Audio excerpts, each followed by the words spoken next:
Olá pessoal que está sempre comigo aqui no canal Alta Cidade TV, em especial você que está sempre assistindo aí o programa A Verdade em Foco.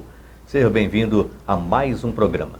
Nesse programa de hoje eu tenho o prazer de estar entrevistando a promotora de justiça aqui da cidade de Iporá, que atende aí pela terceira promotoria, que é a senhora Margarida Bittencourt.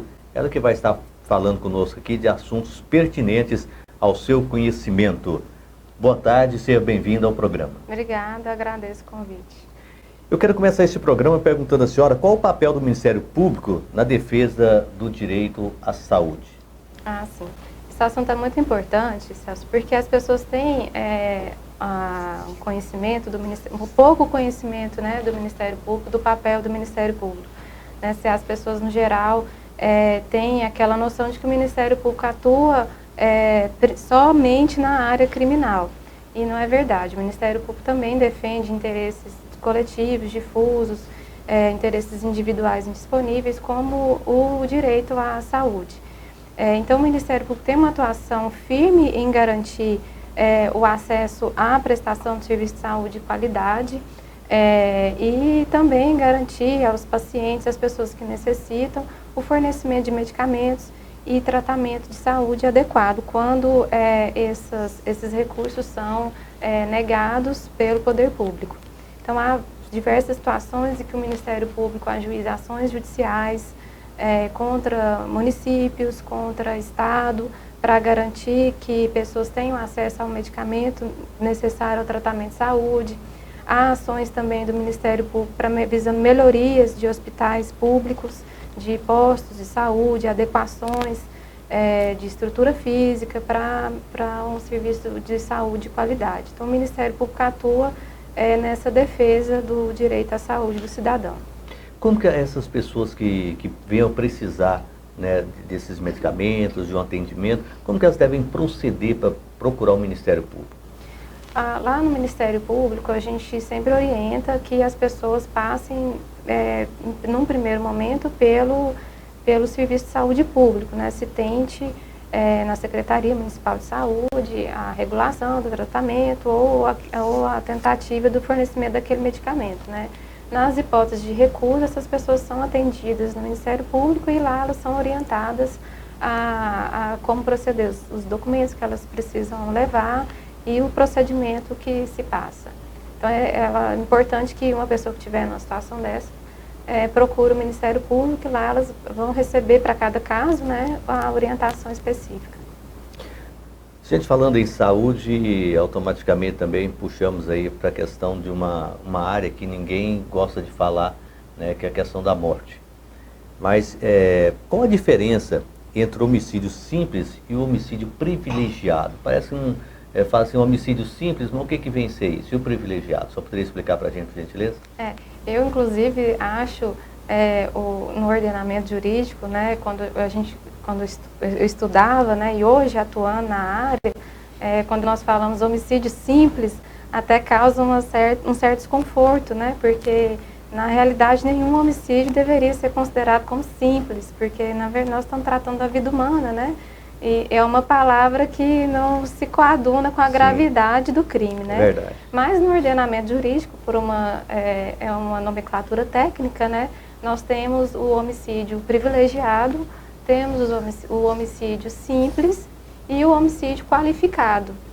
E dessas três espécies de homicídio, só o homicídio qualificado que é considerado crime hediondo, que tem uma punição mais severa do ordenamento jurídico. O homicídio privilegiado é um homicídio que a pessoa comete quando ela está acometida de um sentimento de provocação, de uma injusta provocação, e comete um homicídio assim, de forma impensada, né? A gente dá como exemplo situação de um marido que encontra a mulher na cama com outro homem, uma injusta provocação, ele se acomete de uma violenta emoção e comete um homicídio. Seria uma situação em que a legislação prevê uma punição mais branda, não que não tenha punição, mas a pena ela é menor para esses casos de homicídio. E o homicídio simples é aquele homicídio que não se tem essa situação de privilégio, não é uma situação que a pessoa está tomada de uma violenta emoção após uma injusta provocação da vítima. E o homicídio qualificado são aqueles homicídios que entram as qualificadoras. Nós temos a qualificadora do motivo fútil, do motivo torpe, que é praticar o homicídio por motivos totalmente desproporcionais, reprováveis, né? Como um exemplo assim, de uma situação bem esdrúxula, né? Uma pessoa cometeu um homicídio porque por conta de R$1 que sumiu ou por uma discussão em volta de algum objeto, né? Que é considerado desproporcional em relação à ação da pessoa, né? E tem outros homicídios qualificados, como o feminicídio, que é o crime praticado no âmbito da violência de gênero contra a mulher, homicídio que é com promessa de pagamento, né? Aqueles famosos pistoleiros, né? Que matam para receber quantias em dinheiro, ou uma pessoa que mata com a promessa de receber alguma vantagem. E os casos em que o homicídio é praticado por meio cruel, que impõe à vítima um sofrimento muito além do que nós consideramos aceitável, como uma asfixia, afogamento, fogo, envenenamento, são considerados crimes praticados por meio cruel. Então, o homicídio qualificado tem uma pena maior. A senhora falando em questão de feminicídio, como que a justiça via assim, essa questão antes da lei 13.104? Essa lei alterou o Código Penal, né, e incluiu como qualificadora do crime de homicídio o feminicídio, que é o crime praticado em razão de violência no âmbito no âmbito da violência de gênero contra a mulher. Antes disso, antes dessa lei, não tinha essa qualificadora do feminicídio, né? Então nós não usávamos esse termo, não tinha o feminicídio. Mas usualmente os crimes que eram praticados nessas condições, né, contra a mulher, eles eram qualificados principalmente por motivo torpe, porque é um crime que o sujeito mata a mulher geralmente por se considerá-la um objeto, uma coisa de sua propriedade, e muitas vezes o casal está numa situação de separação, geralmente nessas situações é uma motivação a separação, ciúme, em que o agente não aceita e usava, por esse motivo, praticava o crime de homicídio. Então, antes dessa lei, nós, no Ministério Público, nós sempre colocávamos esse motivo torpe para qualificar os crimes praticados contra a mulher nesses casos de violência de gênero contra a mulher. Depois dessa lei, agora, essa situação específica, ela tem essa qualificadora do feminicídio e a pena é mais alta para esses casos. Quando a gente fala em questão de feminicídio, acha que a agressão é só do homem para com a mulher. Sabemos também que os homens são agredidos, né? Há muitas mulheres que são arredias mesmo. Os homens têm procurado também o Ministério Público para fazer denúncia? Olha, assim, obviamente que nós temos casos, sim, que os homens são agredidos, mas em comparação essa minoria, com os casos de mulheres, nós temos uma diferença, né? São menos casos de mulheres. Agora, o que o ordenamento jurídico procurou fazer é conceder uma proteção especial a esses casos, um tratamento jurídico diferenciado em relação aos crimes que são praticados nesse âmbito da violência de gênero, que inclui a Lei Maria da Penha, né? Em razão de um histórico de impunidade em relação a esses crimes, né? Quando a Lei Maria da Penha foi editada, foi em razão do país, do Brasil, ser condenado em uma organização internacional por omissão desses casos, em punir esses casos, né? E o que se quis afastar foi que esses crimes ficassem sem uma punição adequada, ou que a pessoa pagasse uma cesta básica como punição, né? Então, a Lei Maria da Penha veio para dar uma resposta mais firme, então tem um tratamento diferenciado. Agora, os casos em que os homens são agredidos não significa que eles ficam sem punição. Eles entram nos crimes normais previstos no Código Penal, nos crimes de ameaça, lesão corporal, e tem a punição que a lei prevê. Óbvio que os crimes da Lei Maria da Penha contra a mulher têm uma punição mais rigorosa, mas os outros casos, dos outros crimes que o homem é vítima, também tem punição, mas aí não entra essas normas especiais, né? Nós sabemos que a lei realmente ela é boa, né? A lei é bonita. Nós sabemos também que não é culpa de um delegado, não é culpa do promotor, não é culpa de um juiz, né? Na questão da Lei Maria da Penha, quando se dá aquela medida protetiva, né? E nós vemos muitas mulheres ainda sendo assassinadas, quando se tem a medida protetiva, mas acontece que o cidadão não respeita aquilo ali, porque na verdade nós sabemos que não tem condições de o Estado manter, né, um policial ou alguém cuidando dessa pessoa. Como a senhora vê isso? Isso infelizmente é um problema muito grave, né, que nós enfrentamos quando a gente trata dessas situações, né?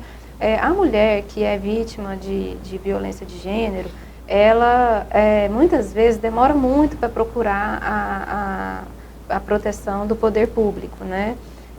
Mas nos casos em que ela consegue essa medida protetiva e não se tem um respeito, há a possibilidade da justiça atuar de uma maneira diferente. Primeiro porque desrespeitar a medida protetiva já configura crime.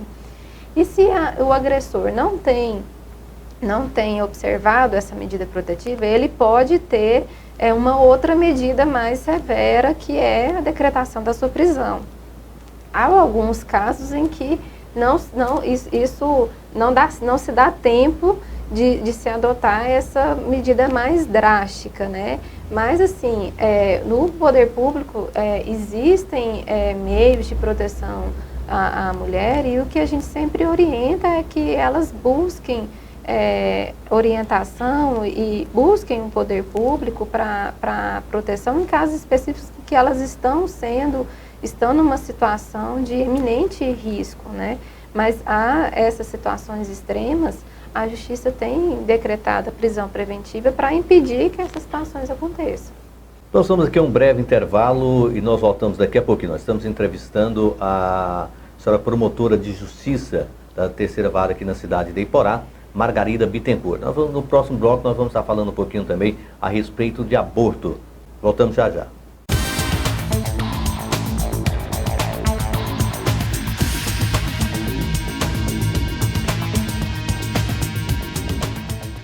Cássio Auto Center, alinhamento, balanceamento, suspensão e freios, troca de óleo e muito mais. Rua H, número 220, no bairro Mato Grosso, em Iporá, 3603-1847. Rodocar Auto Posto, na Rua H, número 182, no setor Bela Vista, em Iporá, Goiás. Fones 64 3674 6369 e 3674 1188. Dr. João Francisco e advogados associados trabalhando pelo direito, na Avenida Pernambuco. Telefone 3674 2435 e 3674 4403. Publicidade e eventos é com a Mastersom. Está precisando de publicidade de carro de som? Fale com a equipe da Mastersom.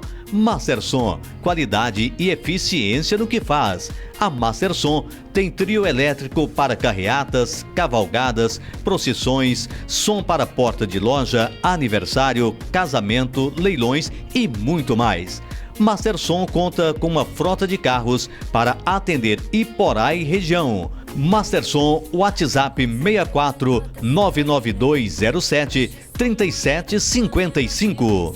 Madeireira Iporá, Vigotas, Ripão, Postes, Eucalipto Tratado e outros. Rua H, esquina com a Avenida R2, 481, no bairro Mato Grosso. Telefone 3674-2800. Direção Laércio Júnior. Venha você também estudar na Virtus Aprimoramento Intelectual. Na Virtus você encontra cursinhos pré-vestibular, Enem e concursos públicos. A Virtus Aprimoramento Intelectual te oferece também cursos de comunicação oral, leitura, interpretação, comunicação interpessoal, elaboração de projetos, etiqueta social, marketing pessoal, oratória política e outros. E ainda cursinhos para vestibular, Enem regular e parcial. Virtus Aprimoramento Intelectual fica na rua Eiximerindo Pereira, 1451, no centro de Iporá. Fones 64 3674 1722 e 64 99209 4423. Eu disse Virtus Aprimoramento Intelectual.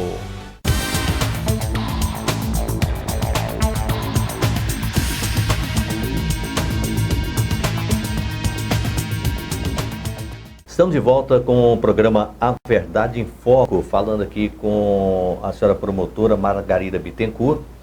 Nós estamos discorrendo aqui alguns assuntos pertinentes a você que está nos assistindo nesse momento. Eu faço a segunda pergunta para a senhora agora nesse segundo bloco. Qual a moralidade administrativa, quanto à moralidade administrativa, Iporá já registrou casos de fraudes, de irregularidades ou em algum órgão público? E o que pode ser considerado como crime contra o patrimônio público e quais são as penas, né, para esse caso? Iporá, sim, já registrou crimes contra a administração pública, né? Nós consideramos esses crimes contra o patrimônio público os crimes que estão no Código Penal, os crimes contra a administração pública e diversos outros crimes que estão previstos em leis específicas, crimes que estão na lei de licitação, que são os crimes cometidos relacionados à licitação, leis de crimes de lavagem de dinheiro também, que muitas vezes tem relação com a corrupção, e outras legislações específicas, né? A maior parte está prevista no Código Penal. Iporá já registrou, sim, casos de crimes contra a administração pública, e muitos ainda estão em julgamento, processos que estão tramitando no judiciário.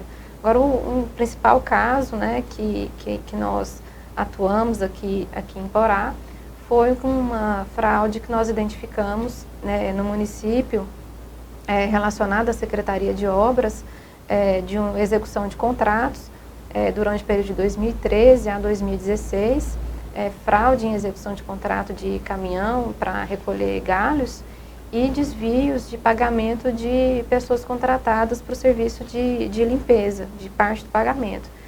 São processos que tramitam tanto na esfera criminal, como buscando a responsabilidade por improbidade administrativa, e ainda estão em julgamento no Poder Judiciário. Nesse caso aí, inclusive nós sabemos que 3 pessoas foram presas. Sim. Né? Agora, como está em tramitação ainda, essas já foram soltas, é claro, essas pessoas, mas alguns ainda respondem processo. E nessa investigação, será que vai conseguir provar a inocência deles e a culpabilidade de realmente quem estava na administração, acima deles? Assim, como são processos que ainda estão em julgamento, que a gente não pode... a pessoa só é considerada culpada depois do trânsito em julgado, né? Então, eu não posso aqui fazer um juízo de valor a respeito da culpabilidade e de inocência, porque são processos que ainda estão em tramitação. Seria diferente se eles já tivessem julgados de forma definitiva, sem nenhuma possibilidade de recurso, e aí sim a gente pode falar com mais tranquilidade a respeito de culpa ou inocência, né, nesses casos. Então, são processos que ainda estão em julgamento, já houve a sentença em primeiro grau na parte criminal, em relação à improbidade administrativa, ainda o processo está tramitando, e nós temos que aguardar o posicionamento do Poder Judiciário. As provas foram juntadas, foram produzidas durante o processo, Foi uma investigação feita integralmente pelo Ministério Público e as provas que foram produzidas estão acostadas no processo e embasaram a denúncia que foi apresentada. Tá certo, olha, no primeiro bloco eu falei a respeito de que nós íamos falar do aborto, né? Então eu quero tratar desse aborto, dessa questão que é muito grave. Nós estamos vendo isso acontecer no Brasil assim, demasiadamente. Eu faço a seguinte pergunta, senhora: o suicídio e o aborto também são crimes contra a vida, sejam induzidos ou não. Nesses casos, qual a forma da atuação da justiça? O aborto, ele é considerado crime na nossa legislação, né? Tem algumas situações específicas em que não se pune o aborto, né? Mas esse aborto voluntário, provocado, é considerado crime. Agora, infelizmente, é um tipo de crime muito difícil de se provar. Eu, particularmente, já tenho 8 anos que eu sou promotora de justiça e foram pouquíssimos processos judiciais que eu trabalhei, que eu atuei, relacionados a esse crime de aborto. Porque muitas vezes eles são cometidos de forma clandestina e não se chega a colher provas ou até se ter conhecimento. Nós temos hoje dados até insuficientes em relação a esses casos, né, de aborto. Então, são poucos processos na justiça relacionados ao crime de aborto. O suicídio também, o suicídio induzido, o suicídio instigado, ele também é considerado crime, né, para a pessoa que induz o suicídio, que instiga uma outra a cometer o suicídio. E também eu atuei em pouquíssimos processos relacionados a isso, porque também são crimes de difícil comprovação. Pois é, as pessoas até falam, mas como que vai induzir a pessoa, né, a cometer um suicídio? Nós vemos aí nas redes sociais, né, aquele caso do Momo, né, que induzia a pessoa, ainda mais as crianças, né, a suicidarem. Sim, esse assunto é um assunto muito sério, né, e tem que ser tratado pelo poder público. Nós estamos no mês de setembro, né, que é considerado o mês de combate ao suicídio, e é muito preocupante, principalmente em relação aos jovens que estão envolvidos em redes sociais, e existe uma, infelizmente, né, várias situações em que esses jovens são instigados a praticar suicídio, são incentivados com rede social, com jogos, né? Teve recentemente aquele caso da baleia, que colocava desafios a jovens e no final tinha como último desafio a prática do suicídio, né? Então são situações extremamente graves que precisam ser combatidas. Falando assim em crime, quais são os crimes dolosos que não vão a júri popular? Na realidade, nós só temos um crime doloso que vai a júri popular, né? Que é o crime contra a vida. Todos os outros crimes do ordenamento jurídico não vão para a júri popular, são julgados normalmente pela justiça, pelo juiz togado, né? Que é o juiz de direito. Só o crime contra a vida que é julgado pelo tribunal do júri, né, que é a instituição que tem a legitimidade constitucional, que tem a competência constitucional para julgar os crimes dolosos contra a vida, que na maior parte são os crimes de homicídio. Pelo que eu disse, são poucos casos que chegam à justiça de aborto, poucos casos. Nós vemos nos dias de hoje que há uma grande inversão de valores, né? E essa pergunta para a senhora agora é um pouquinho complicada para a senhora me responder, ou talvez não. Quando eu falo em questão de inversão de valores, nós vemos que as pessoas hoje dão mais valor, né, à vida animal, ou que seja a natureza, do que ao próprio ser humano. Por exemplo, se corta-se uma árvore, a pessoa é inafiançável, na verdade. Se mata um animal, também é um crime inafiançável. Mata um ser humano, hoje, passa-se, não precisa nem passar as 24 horas. Acabou que vai lá, enquanto o próprio policial, o delegado, está ali lavrando, né, o ato de infração, já chega ali um advogado, já com habeas corpus, os camaradas saem enquanto o pessoal está lá preenchendo documentos, já com os animais ou a natureza não acontece isso. O que a senhora me diz a respeito? Assim, o ordenamento jurídico trata o crime contra a vida de uma forma muito mais rigorosa em relação aos crimes ambientais. Né? Vários crimes ambientais, inclusive, são considerados de menor potencial ofensivo, que são crimes que são julgados pelo juizado especial criminal, que tem penas muito menos severas, penas brandas, né? Casos em que se pode fazer transação penal, que é um benefício, em que a pessoa se compromete a recuperar o dano ambiental ou indenizar o dano que foi causado, né? E próprios outros benefícios que a lei prevê, como suspensão do processo, sem que tenha aquela pena de prisão, aquela pena mais rigorosa, né?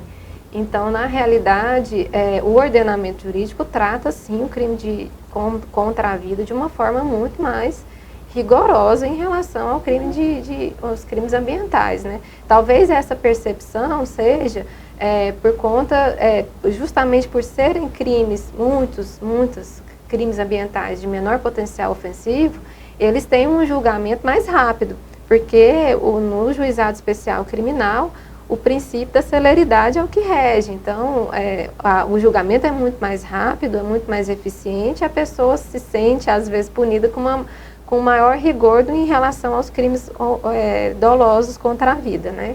O que acontece é que os crimes de homicídio, os crimes dolosos contra a vida, eles têm que passar por um procedimento mais demorado, né?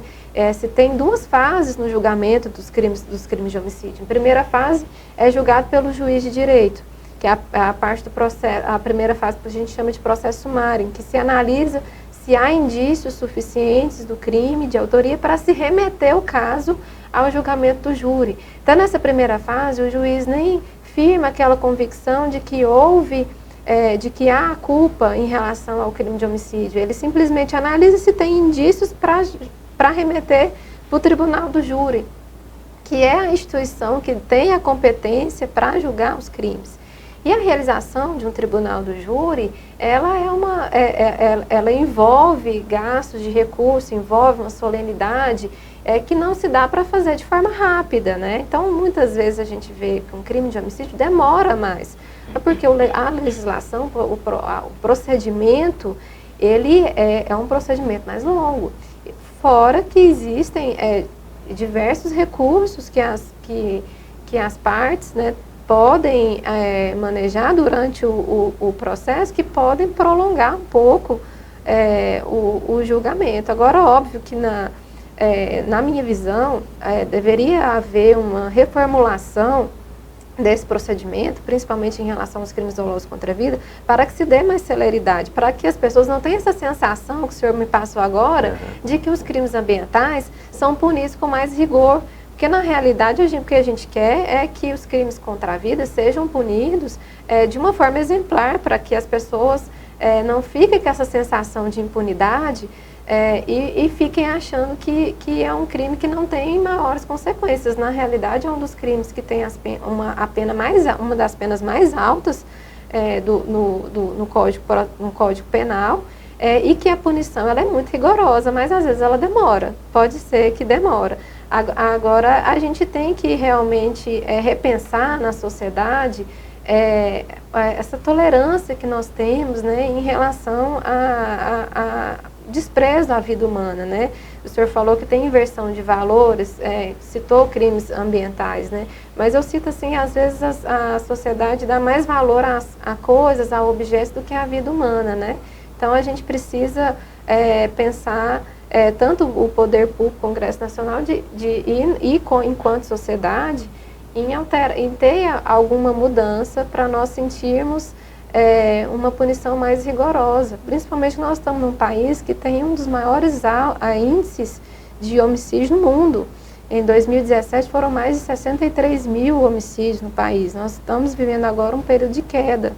Mas é um assunto preocupante que realmente precisa ter uma punição mais severa. E tem, só que ela é demorada. Muito obrigado, quero agradecer a senhora por ter se disposto a estar conosco aqui no programa Verdade em Foco, né? Espero poder estar entrevistando a senhora várias vezes. Muito obrigada, eu que agradeço o convite, foi um prazer. Chegamos ao final de mais um programa A Verdade em Foco. Espero que as palavras da doutora Margarida Bittencourt tenham feito com que você fique mais esclarecido, né, sobre vários temas que nós discutimos aqui nesse programa. E convido você a estar conosco no próximo programa. Lembrando que este programa, A Verdade em Foco, você pode ouvi-lo também na quinta-feira, das 3 às 13h30, através da Rádio Educativa de Iporá. Até o próximo programa. Muito obrigado.